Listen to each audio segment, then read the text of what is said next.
C'est beau, l'histoire est belle, mais ça s'arrête pas là. Avec les U19, il va participer à la Youth League et même continuer d'impressionner, notamment avec une super coupe remportée face à la Fio et des statistiques qui confirment son talent. Il marche sur l'eau, il a fait le tour chez les jeunes, il faut qu'il aille un petit peu taper la porte chez les pros de manière beaucoup plus régulière. Les statistiques sur sa dernière saison avec les gamins, elle est quand même de 7 buts et 11 passes décisives. C'est remarquable, c'est apprécié surtout pour un joueur qui n'évolue pas systématiquement au poste de numéro 9. On est avec les premières semaines de la saison en Serie A qui s'écoulent, pas la moindre seconde de temps de jeu disputé pour Amad Diallo. Et cette fois-ci, vous avez bien entendu, on peut bien l'appeler Amad Diallo de manière définitive parce qu'il a poussé son coup de gueule sur Instagram d'abord. Il a demandé à ce que le nom de Traoré lui soit retiré afin de s'appeler Diallo. Il va même le faire floquer sur son maillot lorsqu'il en a l'opportunité, même s'il y a très peu de minutes jouées sur les terrains de Serie A.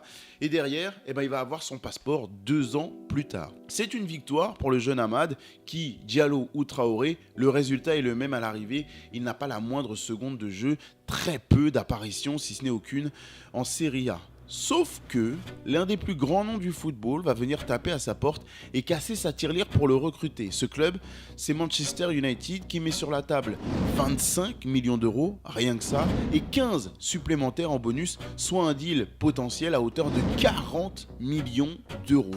Du côté de Manchester, il y a quand même pas mal de questions qui se posent. Est-ce qu'on est en train de casser notre tirelire pour un talent incroyable, réussi à être obtenu avec un prix presque d'amis au vu du marché actuel dans le monde du football?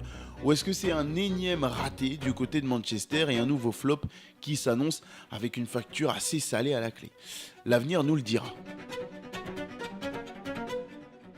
Les fans de Manchester qui sont très dubitatifs mais aussi très intrigués par la signature de ce jeune talent qui n'a même pas 20 ans, il faut le rappeler, vont devoir patienter quelques temps parce que le transfert met un peu de temps à se mettre en place et à être officialisé. La faute notamment à une demande de visa qui va traîner en longueur. Mais plus de peur que de mal, Amad Diallo va bien s'engager du côté de Manchester United. Il va d'abord disputer la Ligue des Champions avec l'Atalanta, histoire de boucler la boucle avec un club qui lui a donné sa chance du côté de l'Italie et même faire une ou deux petites apparitions ici et là en Serie A. Fin janvier 2021, ça y est, c'est officiel, Amad Diallo est un joueur de Manchester United. Mais les débuts, c'est pas forcément ça. Après avoir attendu, c'est enfin un rêve qui se réalise de compléter mon transfert à Manchester United. Je suis très ambitieux et il y a tellement de choses que je veux réaliser dans ce sport. Quand j'ai parlé au manager, j'ai su que j'avais rejoint le club parfait. Le manager de l'époque, il y a peut-être un quiproquo avec, parce qu'il s'agit d'Ole Gunnar Solskjaer, mais à son goût, Amad Diallo, c'est intéressant, certes, c'est talentueux, oui, mais c'est pas pour tout de suite. Cela lui prendra du temps pour qu'il s'adapte, mais sa vitesse, sa vision de jeu et son fantastique sens du dribble lui seront utiles pour accomplir cette transition.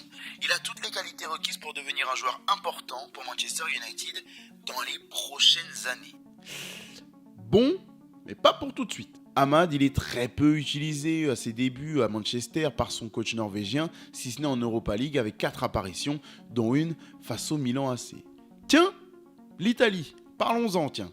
Parce que, évidemment, on a commencé cette vidéo avec cette grosse histoire de falsification de documents, de faux papiers pour arriver du côté de Parme en Italie, et d'Amad Traoré qui l'a hébergé en se faisant passer pour le père du joueur. Forcément, il fallait que cette histoire revoie le jour et vienne embêter notre future star en devenir. Alors, le procureur de Parme va enquêter sur Amad Traoré qu'il a dans le collimateur, et en juillet 2020, l'enquête est officiellement ouverte. Il faut creuser parce que cette histoire de trafic d'enfants, de trafic de joueurs, elle passe mal du côté de l'Italie parce que même si on a les meilleures intentions en se faisant passer pour le père d'un gamin, ça reste interdit par la loi. Finalement, le 9 février 2021, la sanction tombe. Et elle est assez costaud. Accusé de falsification de documents, de fausse identité, utilisation de fausse identité par le procureur et par la justice italienne.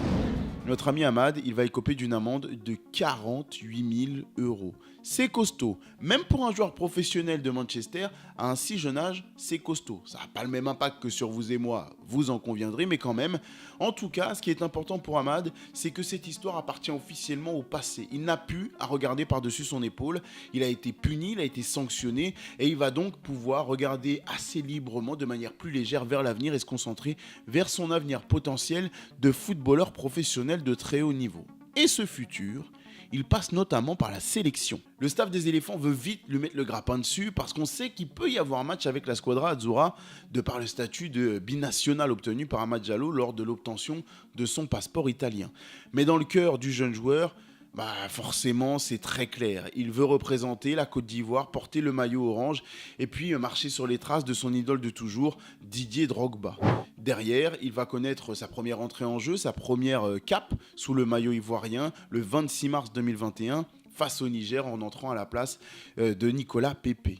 Ensuite, il y aura même ce grand voyage du côté du Japon avec la sélection pour les JO. Ils vont être éliminés en quart de finale, les éléphants, par la fameuse équipe d'Espagne. Oui, il est devenu un joueur international. Oui, il est devenu un joueur qui part en sélection, mais ça ne changera rien à son statut en club. Il reste sur le banc, voire en tribune, si ce n'est lors d'un match, une titularisation obtenue face aux Young Boys de Berne en Ligue des Champions. Mais c'est trop peu, bien trop peu pour un talent qui vise les plus hautes hauteurs du football et qui veut se développer le plus vite possible. Un joueur, c'est assez évident, ça doit jouer. Et pour trouver ce temps de jeu, il va décider de mettre les voiles, l'ami Diallo, en prêt, on se rassure, et ce sera du côté de l'Écosse où les Glasgow Rangers lui font les yeux doux. Premier match, premier but, mais derrière ça a du mal à enchaîner. Il va se montrer assez discret, mais quand même remporter la Coupe d'Écosse et ça, on ne dit pas non, ça fait toujours un trophée en plus dans l'armoire à trophées.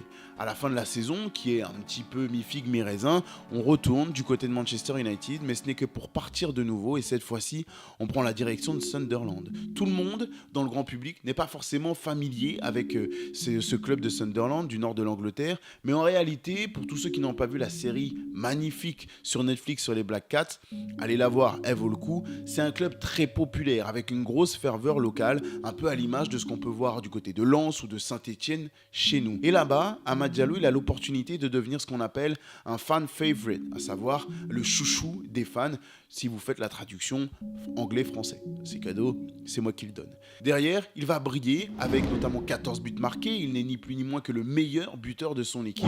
Et 10e à 5 journées de la fin, Sunderland va réussir l'exploit inattendu de se qualifier pour les playoffs. Finalement, Amad Diallo qui va réussir à se montrer encore une fois décisif, avec un but importantissime à la toute fin du match aller, ne parviendra pas à qualifier son équipe qui va s'incliner au match retour. Mais peu importe. Individuellement parlant en tout cas, Amad Diallo a vécu une saison inespérée, c'est aussi le cas collectivement, et va même réussir à marquer de son empreinte avec une saison très importante, très aboutie, beaucoup de buts marqués dans des moments qui comptent, l'esprit de Manchester United. Qui se demande, on va peut-être le garder cette fois. À ce moment, à son retour de Sunderland, on a tendance à l'oublier, mais Amad Diallo n'a que 21 ans. De par le fait qu'on ait beaucoup parlé de lui depuis plusieurs mois, on a tendance à oublier son jeune âge. Et Manchester United va décider de lui faire confiance, de lui donner davantage de responsabilités dans cette équipe.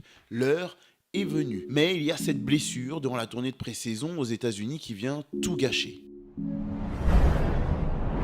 C'est un coup dur pour les espoirs du jeune homme de se faire remarquer après avoir été impliqué dans les premières étapes de notre campagne de pré-saison. En tout, Diallo, il va manquer 5 mois de compétition et notamment devoir faire une croix sur la CAN qu'il voulait disputer avec la Côte d'Ivoire. Mais à son retour, lorsqu'il est remis sur pied, le jeune homme va montrer toute son ambition et surtout tout son talent.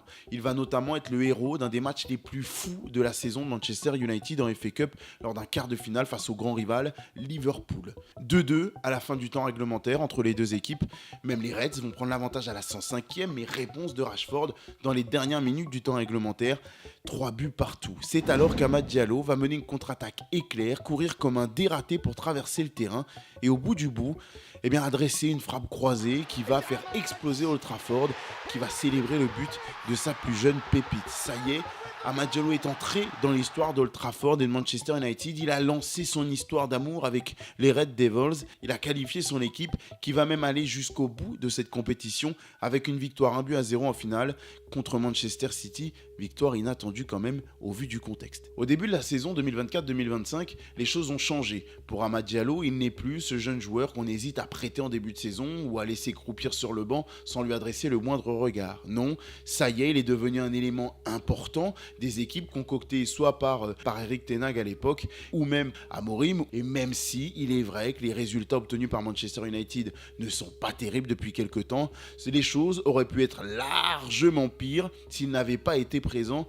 pour apporter le soutien et ses qualités à ses coéquipiers. Les exemples, on en connaît pas mal. Il y a d'abord eu ce match face à Manchester City dans un moment encore une fois qui compte face à un rival et notamment ce penalty obtenu dans les dernières minutes du match transformé par Marcus Rashford et même 2 minutes plus tard cette capacité à marquer pour offrir la victoire inespérée à son équipe.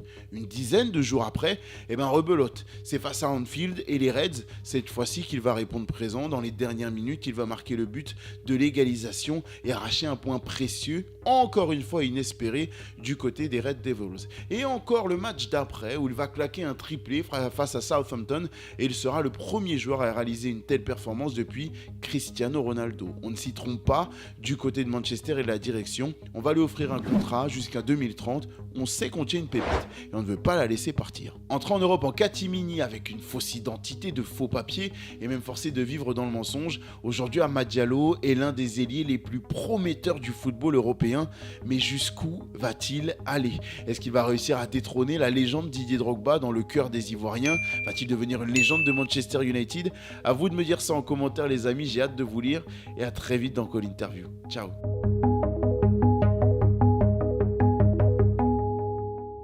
Avec les U19,